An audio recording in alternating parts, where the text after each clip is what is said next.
नमस्कार। सास बहू और सेंसेक्स के आज के इस अध्याय, आज के इस एपिसोड में आप सबका स्वागत है। बेसिक आइडिया आपको पता है, इस प्लेटफॉर्म के जरिए कोशिश होती है कि आप लोगों की ज्यादा से ज्यादा क्वेरीज रेज कर पाएं और देश के एक्सपर्ट्स उन क्वेरीज को रिजॉल्व कर लें हमारे आपके लिए। आज मदद करेंगे लखनऊ से मानस जायसवाल .com के मानस जायसवाल। मानस, स्वागत है आपका। स्क्रीन पर एक्टर साहब ने आपको toll free number, WhatsApp number, reach out करने के अलग अलग तरीके बता दिए हैं। ट्विटर आईडी भी मेरा होगा, रीच आउट करिएगा। कोशिश करेंगे आज तो नहीं, अब आने वाले बाकी एपिसोड्स में आप लोग की ज्यादा से ज्यादा क्वेरीज रेज करी जाएं। क्विकली भारतीय बाजार पहले और कंसोलिडेशन माइनर वीकनेस के साथ इस समय कामकाज। तो कहने के लिए क्या हुआ था, back to back 6 trading sessions हो गए थे कल मंडे तक, जब हम लोग मजबूती के साथ, बढ़त के साथ भारतीय बाजारों में कामकाज कर रहे थे। आज भी एक समय बढ़िया मोमेंटम था भाई। एक समय था जब 40-45 पॉइंट भारतीय बाजार कल की क्लोजिंग से ऊपर ट्रेड कर रहे थे। वो 45 पॉइंट ऊपर वाला बाजार इस समय 30 पॉइंट नीचे ट्रेड कर रहा है। तो ऊपर से दरअसल 70 पॉइंट का स्विंग, ये स्विंग एक समय 90 पॉइंट्स का था। तो लोअर लेवल से कुछ रिकवरी इस समय अंडरवे आपको आपकी स्क्रीन पे नजर आएगी। मूड बिगाड़ने का काम दरअसल कर रहा है निफ्टी बैंक, और इस सुबह से अंडर परफॉर्म कर रहा था। एक समय तो 1.25% के आसपास का दबाव था। अभी भी निफ्टी बैंक 1% की कमजोरी, ऑलमोस्ट 400 पॉइंट के दबाव के साथ इस समय कामकाज करता है। और ना सिर्फ निफ्टी बैंक तो वेटेज के लिहाज से इंपॉर्टेंट है, इसलिए पहले मेंशन कर रहा हूं। अदरवाइज मेटल्स में, रियल एस्टेट में, ऑटोज में, in fact commodities as a play कुछ वीकनेस के साथ आज कामकाज कर रहा है। तो फिर बाजार थामने की कोशिश क्या कर रहा है आज आईटी में। आज बेसिकली हम जो डिफेंसिव बेट्स के नाम से जिन पॉकेट्स को जानते हैं ना, आईटी हुआ, एफएमसीजी हुआ, हेल्थ केयर की साइड हुई, इनमें कई स्टॉक्स, और खासतौर पे आईटी में तो अक्रॉस द बोर्ड बढ़िया मजबूती है। इसीलिए इंडेक्स में उस तरह का दबाव नहीं है जितना निफ्टी बैंक में आपको नजर आएगा, क्योंकि निफ्टी के बाकी कॉन्स्टिट्यूएंट्स कुछ बेहतर परफॉर्म करते हुए। लेकिन पहले ऐसे में मानस से जान लिया जाए बाजार को अप्रोच कैसे करना है। दिन के लो से एक रिकवरी तो आ रही है, हर टिक के साथ वो रिकवरी आपको आपकी स्क्रीन पे नजर आएगी। मानस, क्या कॉल होगा? कल भी हमने वैसे डिप्स में अगर खरीदारी करने की हिम्मत करी होती तो बाजार ने ड्यूली रिवॉर्ड करा था दिन के दौरान। आज भी वैसे ही माहौल है क्या? देखिए, स्ट्रेटेजी तो वही रहेगी आशीष जी की। जो अंडरटोन है मार्केट का वो बहुत बुलिश है और हर गिरावट पे खरीदारी करने जैसा मार्केट है। लेकिन क्योंकि पूरा मार्केट परफॉर्म नहीं कर रहा है, इसलिए शायद हमें वन वे रैली नहीं देखने को मिल रही है। इसलिए थोड़ा सिलेक्टिव होकर आपको ट्रेड लेना है, लेकिन स्टॉक स्पेसिफिक रहे वो बेहतर रहेगा। इंडेक्स में आपकी पोजीशन है तो बिल्कुल बने रहिए। मेरा समझना है कि 16,400 अब एक बहुत ही अहम सपोर्ट हो गया है, और ऊपर की तरफ 17,000 के लेवल्स हम बहुत ही जल्द देखेंगे। और बस पार्टिसिपेशन आने की देरी है बैंक निफ्टी से। अगर बैंक निफ्टी ने परफॉर्म करना शुरू कर दिया तो शायद 17,000 के तो लेवल्स आपको शायद आने वाले 3 से 4 सेशन में ही देखने को मिल जाएंगे। तो 17,000 के लेवल्स अगले 3 से 4 स्टेशंस में ही, तो इस तरह का मैसिव आउट परफॉर्मेंस कंटिन्यू रहेगा। बेस शिफ्ट हो गया है, 16,400 एक बड़ा कंफर्ट जोन हो गया, उसके नीचे शायद बाजार नहीं जाएगा। और ऊपर की तरफ अब 17,000 के दायरे खुलते हुए निफ्टी बैंक से पार्टिसिपेशन की उम्मीद। तो ऐसे में अगर तेजी को प्ले करना और निफ्टी बैंक की तेजी का इंतजार है तो उसके थ्रू करूं क्या, या उसमें अभी ऐसे कोई साइंस नहीं है कि तेजी की कोई कॉल ली जाए? नहीं, अभी तक उसमें साइन नहीं है। हाँ। देखिए, केवल इंतजार करिए एक ब्रेकआउट का। एक बार 36,000 के ऊपर इंडेक्स सस्टेन होने लगे तब तो आपको यहाँ पर करीब 1,500 पॉइंट की तेजी देखने को मिलेगी। नीचे की तरफ देखिए तो जब तक 20 डे मूविंग एवरेज ब्रेक नहीं होता है, 35,400 के नीचे नहीं फिसलता है बैंक निफ्टी, अपनी पोजीशन में बने रहना चाहिए। फ्रेश खरीदारी 36,000 के ऊपर ही करनी है। 36,000 के ऊपर फ्रेश खरीदारी, और एक बार वो लेवल्स निकलते हैं तो 1,500 पॉइंट तक का अपसाइड, यानी कि जो सुबह 37,000 की बात हो रही थी वो स्तर फिर आपको नजर आएंगे। निफ्टी बैंक इस समय नो ट्रेड जोन पे मेरे लिए।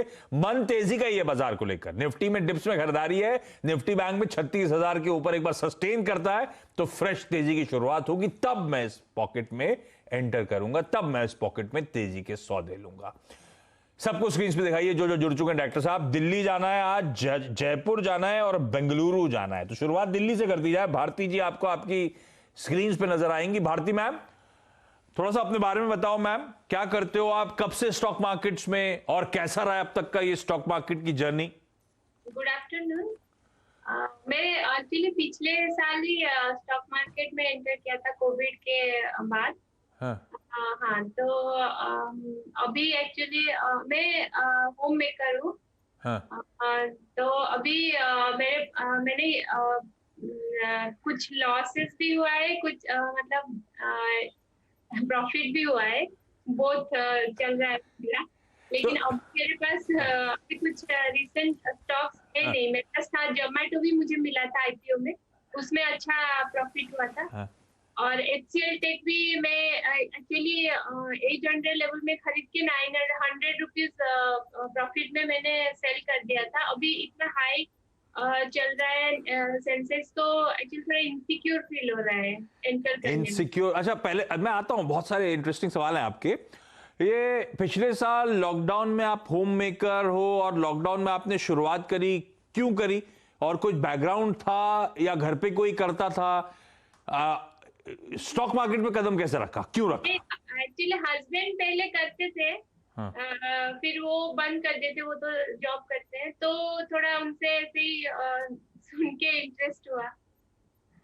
हाँ, तो अब आप खुद ही अपना इंडिपेंडेंटली करते हो? जी जी। और आप लकी भी हो भाई, चुनिंदा लोगों को जोमेटो लगा था, आपको लग गया। तो जोमेटो है अभी, निकाल दिया? नहीं, वो जो थोड़ा डाउन होना स्टार्ट हुआ, मैंने निकाल दिया था। तो कितना भी हुआ, बढ़िया मुनाफा तो हो ही गया होगा जोमेटो, है ना? अब माल तो मेरे ख्याल से 76 रुपीज पे आया था जोमेटो का, तो बढ़िया मुनाफा हो गया। जी जी, उसी में अच्छा मुनाफा हुआ था, प्रॉफिट अच्छा हुआ। तो उस पैसे से पार्टी करी, जोमेटो से ऑर्डर किया, नहीं किया? हाँ, वो तो चलता रहता है। अच्छा, जोमेटो तो गया, पोर्टफोलियो में अभी क्या है, किस पे सवाल है? HCL टेक पे सवाल पूछ रहे हो आप क्या? जी जी, मुझे एक्चुअली शॉर्ट टर्म के लिए और मीडियम टर्म, लॉन्ग टर्म, तीनों के लिए मुझे एडवाइस चाहिए। हाँ। जैसे बच्चों के लिए भी मैं लॉन्ग टर्म के लिए भी इन्वेस्ट करना चाहती हूँ, हाँ। और शॉर्ट टर्म के लिए भी चाहती हूँ। नहीं तो HCL टेक ये बहुत लॉन्ग टर्म के लिए आप जानना चाहते हो, लिया जाए कि नहीं लिया जाए? जी जी जी। और जोमेटो में भी एंटर कर सकते हैं क्या अभी?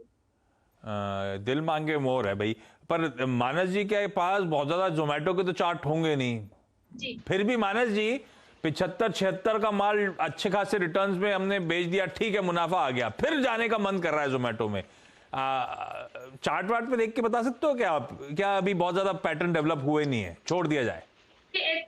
नहीं, छोड़ देना बेहतर रहेगा आशीष जी, क्योंकि अभी तक बहुत डेवलप नहीं हुए। Chart medium to long term के लिए थोड़ा डेटा चाहिए होता है। लेकिन एक चीज मैं इनको रिकमेंड करूंगा, अगर आपको जोमेटो लेना है तो उसकी जगह आप अब नौकरी पे ध्यान दीजिए, क्योंकि नौकरी के पैटर्न्स बहुत ही बड़े हैं। मैं इन्फोएज की बात कर रहा हूँ। इन्फोएज का जो अगर आप वीकली या मंथली चार्ट देखेंगे तो वहां पर एक फ्लैग पैटर्न बना हुआ है। फ्लैग पैटर्न का ब्रेकआउट हमने ऑलरेडी देख लिया। अगर आप लाइन चार्ट बनाएंगे तो अब अगर इस फ्लैग पैटर्न के टारगेट सेट करने होंगे तो वो करीब 7,500 के आते हैं।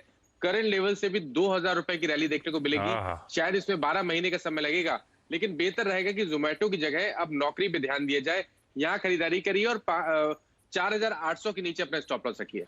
वाह, तो जोमेटो में री एंटर करने से अच्छा है इन्फोएज, नौकरी.com के लिए जो कंपनी जानी जाती है भारती मैडम, वो सबसे बड़ी शेयर होल्डर है जोमेटो की। अगर जोमेटो चलना है तो शायद इन्फोएज को वैसे ही फायदा मिल जाएगा, और इन्फोएज में और फायदा मिलना है वो पॉलिसी बाजार का आईपीओ जो आने वाला है। इन्फोएज को फायदा मिलना है वो नौकरी.com वगैरह की वेबसाइट जो अच्छा वापस परफॉर्म करना शुरू कर चुकी हैं। तो अगर जोमेटो की जगह जोमेटो जैसे स्टॉक पे दाव लगाना है तो मानस जी कह रहे हैं बेहतर विकल्प होगा इन्फोएज के थ्रू जाएं। अच्छा, HCL टेक भी देख डालिए मानस जी। HCL टेक इन्होंने लिया था 800 पे, 900 पे निकाल दिया था, और वो 900 पे छोड़ा हुआ तो अफसोस हो गया होगा, क्योंकि अब वो 1200 1150 रुपए पे आ गया। अब फिर से एंटर करने का मन है, short term, medium term, long term, हर तरह के पर्सपेक्टिव जानना चाहती हैं भाई। HCL टेक वैसे एक, अच्छा, आपके पीछे आपकी डॉटर आ रही है क्या भारती जी? आपके पीछे आपकी डॉटर है शायद। जी जी। हाय, दिखा दो आप ऐसा कोई। हाँ, तो एसी के लिए HCL टेक लेना है? हाँ, आई हैव 2 daughters। हाँ, तो दोनों के लिए मुझे चाहिए, मतलब फ्यूचर लॉन्ग टर्म के लिए कुछ भी हो, इन्वेस्टमेंट के लिए थोड़ा आइडिया मिल जाएगा तो अच्छा होगा, कौन सा स्टॉक। भाई मानस जी, इंपॉर्टेंट सवाल है भाई। एक आध स्टॉक जो डॉटर की एज देखिए 15 साल के हिसाब से कोई स्टॉक है क्या आपके रडार पे? आपने अपने लिए कुछ रखा है क्या? आपकी तो डॉटर्स हैं बढ़िया बढ़िया। बिल्कुल, मेरी डॉटर्स है और मैंने अपनी डॉटर्स के लिए म्यूचुअल फंड में इन्वेस्ट किया है। क्योंकि वो ज्यादा सेफ लगता है उनके लिए। उनका जो फ्यूचर है उसके लिए तो मैंने SIP करके रखा हुआ है, वो ज्यादा बेहतर रिटर्न देता है। और मैं इनको भी यही रिकमेंड करूंगा कि अगर बच्चों के लिए अगर आपको इन्वेस्ट करना है तो 15-20 साल के लिए तो एसआईपी के थ्रू जाना ज्यादा बेहतर है कंपेयर टू आप स्टॉक स्पेसिफिक होके स्टॉक सेलेक्ट करें, वो ज्यादा बेहतर आइडिया है। ये आइडिया अच्छा है। बट फिर भी एचसीएल टेक की इन्होंने बात पूछी थी, तो मैं एक बस कमेंट करना चाहता हूँ। एचसीएल टेक में एक फ्लैग पैटर्न का, एक क्लासिक फ्लैग पैटर्न का ब्रेकआउट मंथली चार्ट में बना है, जिसका ब्रेकआउट हमने 1050 के आसपास देखा। इस पैटर्न के जो टारगेट आते हैं वो 1600 रुपए तक के आते हैं, तो पोटेंशियल 1600 रुपए तक का है, करंट लेवल्स पे नहीं, क्योंकि ऑलरेडी हमने एक मूव देख लिया। इंतजार करिए, जब भी कोई गिरावट मिले तो एचसीएल टेक में निवेश करिए, 1000 रुपए के नीचे स्टॉप लॉस रखिए, 40-50 रुपए का करेक्शन मिले तो बढ़िया लेवल्स हो जाएंगे, और टारगेट बड़े सेट करके चलिए। मैं तो उम्मीद करूंगा कि एक साल में शायद आपको 1600 रुपए तक के भाव देखने को मिलेंगे। बढ़िया है, बिल्कुल सही बात। एचसीएल टेक का तो कॉल आ गया। बच्चों के लिए वैसे म्यूचुअल फंड में एसआईपी ज्यादा अच्छी चीज है। अगर ऑलरेडी इक्विटी का पोर्टफोलियो, तो अभी एक दिन मैं एक शो कर रहा था, उसमें बड़ा अच्छा एक रिकमेंडेशन आया था मैम, पता नहीं आपने देखा, देखा हो, वो मोतीलाल ओसवाल फाइनेंशियल्स और कोटक, दो म्यूचुअल फंड्स के नैस्डैक 100 के फंड ऑफ फंड्स हैं। तो यहां बैठे बैठे यूएस की उस नैस्डैक, उन मार्की कंपनी जिसमें कई सारे ऐसे प्रोडक्ट्स हैं जिन कंपनीज के, जो आपकी डॉटर और मेरे बच्चे भी उन प्रोडक्ट्स को कंज्यूम कर रहे हैं, वो जानी मानी कंपनीज में एक्सपोजर लेने का एक बढ़िया मौका है। तो किसी 2-3 म्यूचुअल फंड्स का बढ़िया सा पोर्टफोलियो बना के आप एसआईपी करते चलिए, बच्चों के लिए ज्यादा अच्छा विकल्प होगा। मैं अब जा रहा हूं जयपुर। मोना अग्रवाल आपको आपकी स्क्रीन पे नजर आएंगी। मोना वैसे साक्षात नजर आती है मोना, लेकिन कनेक्शन के इश्यूज आ रहे हैं क्या? हाँ, थोड़ा कनेक्शन इश्यूज हो रहा है यहाँ पे। जयपुर में दिक्कत आ रही है क्या? Udaipur, I stay in Udaipur. अच्छा। पता नहीं जयपुर क्यों बोला आप लोगों ने। मेरे पास लिखा हुआ जयपुर आया था। ओके, उदयपुर से हैं। ओके मोना, आप कब से स्टॉक मार्केट्स में? रिसेंटली मैंने ज्वाइन किया, आई थिंक 3-4 मंथ्स हुए हैं। और क्या ट्रिगर बना था? ट्रिगर एक्चुअली मेरे पैंडेमिक में मैंने जॉब क्विट कर दिया था। हाँ। फिर उसके बाद I wanted source of income, तो मैंने थोड़ा बहुत सीखना स्टार्ट किया। हाँ। तो क्या सीखा? फंडामेंटल सीख रहे थे या चार्ट्स रीड करना सीख रहे थे? अभी तो टेक्निकल्स में ही ज्यादा फोकस है, टेक्निकल सीख रही हूँ। तो मतलब बेसिकली ट्रेडिंग वेडिंग का ज्यादा मन रहता है? दिन भर खरीद फरोख्त चलती रहती है क्या पोर्टफोलियो में? दिन भर तो नहीं, बट हाँ, ये स्विंग और पोजीशनल पे ज्यादा फोकस रहता है। हाँ। थोड़ा बहुत कर रही हूँ, सीख ही रही हूँ अभी भी एक्चुअली। ठीक बात। तो मोना, कहाँ दिक्कत आ रही है या फिर कौन सी क्वेरी है? पहली तो ये कैस्ट्रॉल की ली थी मैंने 151 पे, ये स्टक हो गया है, गिरता ही जा रहा है। इसके रिजल्ट्स भी अच्छे आए थे बट फिर भी नहीं बढ़ रहा है। तो ये ट्रेडिंग बेट था मोना? हाँ, ट्रेडिंग के लिए ही था। तो अगर आप पढ़ रहे थे तो ट्रेडिंग में तो सबसे पहले कहते हैं वो क्या है, गोल्डन रूल, स्टॉप लॉस लगाना है। नहीं करा था? हाँ, तो ये मैंने बहुत पहले दिया था जब मैं एंटर ही किया था। जब पढ़ना तब वो स्टॉप लॉस वाला रूल आया नहीं था किताब में। ठीक है, तो बाद में आया। अच्छा तो कैस्ट्रॉल दिक्कत वाला तो है ही। आपने तो मेरे ख्याल से ईयर हाईज पे पकड़ लिया है ना, 155 इसके हाईज हैं, और आपने 151 पे पकड़ लिया। और ये वैसे मानस जी कुछ करता नहीं है, 100-150 के बीच में घूम रहा है, 2-3 रुपए का साल का डिविडेंड आ जाता है, और रिसेंट हाई से फिर ठंडा पड़ने लगा है। क्या करें? ट्रेडिंग बेट के तौर पे तो बुरा फंस गए हैं। 151 वाला 135 पे खड़ा हुआ है, 133 खड़ा हुआ है। बिल्कुल सही आपने कहा। देखिए, यहाँ पर कोई बड़ा मूव नहीं है, कोई ट्रेंड बहुत क्लियर दिखता नहीं है, बट फिर भी जैसे अगर इन्होंने सोचा है कि इसको होल्ड करेंगी, तो मैं इनको एक स्टॉप लॉस बताता हूँ। वहां पे स्टॉप लॉस रखना बहुत जरूरी है। अगर 130 के नीचे फिसल जाए तो अपनी पोजीशन से बिल्कुल निकले, क्योंकि उसके बाद शायद आपको 110-105 तक के स्तर देखने को मिलेंगे। मैंने 2 स्टॉक इनके लिए शॉर्टलिस्ट किए हैं कि मैं तो इनको यही रिकमेंड करूंगा कि कैस्ट्रॉल से निकल जाए और उन स्टॉक्स में ट्रेड करें या निवेश करें जहां पे ट्रेंड बहुत क्लियर है। उनमें से ऑटो एंसिलरी में पहला स्टॉक है गैब्रियल का। गैब्रियल के चार्ट्स देखिए तो बहुत क्लियर ट्रेंड दिखता है। Inverse head and shoulder pattern का ब्रेकआउट है चार्ट्स पे। पैटर्न के टारगेट करीब 210-220 के आते हैं। अभी 154 रुपए के आसपास चल रहा है, तो यहाँ पर खरीदारी करिए। 120 रुपए के नीचे स्टॉप लॉस रखिए और टारगेट 210-220 के सेट करके चलिए। और दूसरा एक बहुत ही बढ़िया स्ट्रक्चर है, सुप्रजीत इंडस्ट्री शायद वो स्टॉक का नाम है। वहां पे ध्यान दीजिए, क्योंकि वहां पर आर्ली वो जो लॉन्ग टर्म चार्ट है, वहां पर 2017 के हाईज को स्टॉक ने ब्रीच किया है। और अगर आप रैली देखेंगे डेली चार्ट पे तो बहुत क्लियर ट्रेंड है हाई टॉप्स हायर बॉटम्स का। तो मेरे हिसाब से यहाँ पर भी आप निवेश कर सकती हैं। 280 रुपए का स्टॉप लॉस रखना। टारगेट स्टॉप लॉस बड़ा है, लेकिन यहाँ पर टारगेट भी बहुत बड़े हैं। 550 रुपए तक के टारगेट आपको 1 से 1.5 साल में देखने को मिल सकते हैं। वाह, तो ऑटो एंसिलरी बेट लिया था हमने कैस्ट्रॉल के तौर पे। अगर ऑटो एंसिलरी स्पेस में रहना है तो गैब्रियल, सुप्रीम इंडस्ट्री जैसे स्टॉक ज्यादा बेहतर विकल्प। लॉसेस बुक करना हमेशा दिक्कत वाली बात है, लेकिन अगर वीक स्टॉक है, परफॉर्म करके नहीं दे रहा है, तो बेहतर है मोना कि इससे एग्जिट करा जाए, या फिर जो स्टॉप लॉसेस कह रहे हैं स्पेसिफिकली उनको नोट डाउन करिए, उन स्टॉप लॉसेस के साथ खड़े रहिए। अदरवाइज आप तो टेक्निकल पढ़ ही रही हैं, इनवर्स हेड एंड शोल्डर का ब्रेकआउट मानस जी को नजर आया गैब्रियल में, उस तरह के स्टॉक पे दाव लगाइएगा। मैं जा रहा हूं क्विकली बेंगलुरु। अंजलि मैम आपको आपकी स्क्रीन पे नजर आएंगी। अंजलि मैम, कब से आप स्टॉक मार्केट्स में मैम? आपके लिए क्या ट्रिगर बना था, कैसे आए, कब आए? To earn some extra income. कब आए थे मैम, कितना समय हो गया? 2005 में, then I came out in 2014 and again re-entered in like 2017. Came out मतलब 2005 में आपने पोर्टफोलियो बनाया था, 2014 तक रखे रखा, फिर बुकआउट करा और अब फिर री एंटर करा स्टॉक मार्केट में। हाँ, तो आपने तो बहुत बड़े बड़े फेज देख लिए बाजार के, 2008 का मेल्टडाउन भी देख लिया है ना? That's why like when I got profit in 2014 तब निकल। अच्छा, तो वो 2008 के लॉसेस रिकूपरेट हुए थे 2014 में जाके, जब लॉसेस प्रॉफिट में कन्वर्ट हुए तब आपने एग्जिट करा। Yes yes. बड़ा लंबा पेनफुल जर्नी रही। उसके बाद अब जब री एंटर करा है तो जर्नी कैसी रही मैम? याला बुल मार्केट फायदेमंद ज्यादा है? जब 2017 में एंटर करा तब it was okay, but like with in corona I made good profit. हाँ, कोरोना में अब तक सबने, वैसे ये फैक्ट है, जिसने हिम्मत करी उसने पैसा बनाया, लेकिन अब थोड़ा सा बाजार का टफ फेज आया, उस लिहाज से एक लीनियर मूवमेंट अब खत्म हुआ है मार्केट्स का। क्या सवाल है अंजलि मैम? एक तो ये प्रॉब्लम है कि जो स्टॉक खरीद लेते हैं उसका रेट अगले दिन कम हो जाता है, और जो स्टॉक बेच देते हैं वो अगले दिन बढ़ जाता है। हाँ, ये प्रूवन फैक्ट है। ये बाजार हम ही लोग का इंतजार करता है ट्रिगर के तौर पे, हम जब घुसते हैं तो पिट जाता है, जब हम ये फैक्ट है मैम। तो आपने कौन सा खरीदा था और उल्टा हो गया, वो स्टॉक कौन सा है? मैंने सुप्रीम इंडस्ट्री खरीदा था अप्रैल में at the rate of 2150, then it went up, it was okay. फिर इसके बाद नीचे आना शुरू, I started averaging up, I have 90 shares at the rate of 2140।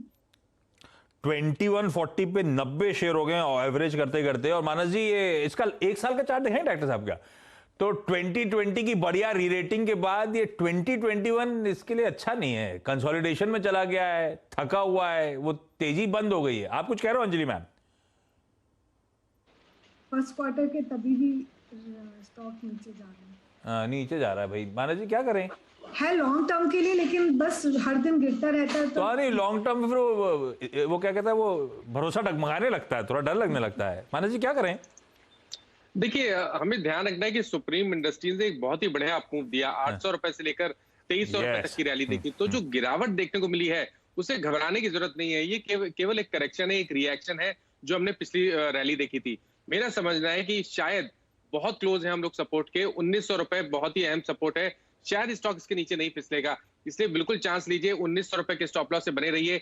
Stock एक बार 2150 के ऊपर ट्रेड होने लगेगा तो वापस 2300 रुपए के स्तर भी देखने को मिलेंगे, और 2300 के लेवल भी ब्रीच होंगे तो शायद आपको 2550 तक के स्तर देखने को मिले। तो बिल्कुल बने रहिए 1900 रुपए के स्टॉप लॉस के साथ। तो मैम घबराना नहीं है, हमने लॉन्ग टर्म के लिए चुना था, फंडामेंटली अच्छी थी, साल के प्रीवियस लोज से बहुत अच्छी रेटिंग के बाद थोड़ा सा कंसोलिडेशन के फेज में इवेंचुअली तेजी वापस तूल पकड़ेगी। तो आपने स्टॉक सही पकड़ा है लॉन्ग टर्म के लिहाज से, और अच्छे एग्रेसिव टारगेट्स यहां से भी स्टॉक दिखाएगा। 1900 के स्टॉप के साथ खड़े रहो। आप कुछ कह रहे थे बीच में? शुड आई ऐड मोर, कुछ और लेना चाहिए इसी में? 90 हो गए हैं मानस जी, और भरेगा? लेकिन जैसा मैंने पहले बोला कि 2100 रुपए के स्तर ब्रेक होंगे तो फिर नेक्स्ट मूव मिलेगा, तो 2100 रुपए के ऊपर आप बिल्कुल ऐड कर सकते हैं, लेकिन ध्यान रखिए जब 2100 रुपए के ऊपर खरीदिए तो भी 1900 रुपए का स्टॉप लॉस रखना ना भूलिएगा। ठीक बात। जिस नोट पर भारती जी, मोना जी, अंजलि जी, आप सबका धन्यवाद जुड़ने के लिए, इस प्लेटफॉर्म पे अपनी क्वेरीज रेज करने के लिए, और मानस जी आपका खास तौर पे थैंक यू सो मच जुड़ने के लिए, और क्या बढ़िया क्वेरीज सारी की सारी सॉल्व करने के लिए। ब्रेक ले रहा हूं, ब्रेक के उस पार एक क्विक मार्केट चेक।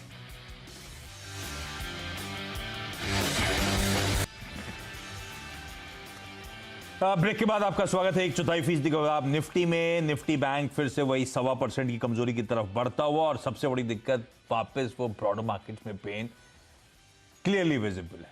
2:5 का रेशियो डिक्लाइंस के फेवर में, 2 बढ़ने वालों के सामने 5 स्टॉक्स इस समय दबाव के साथ ट्रेड कर रहे हैं।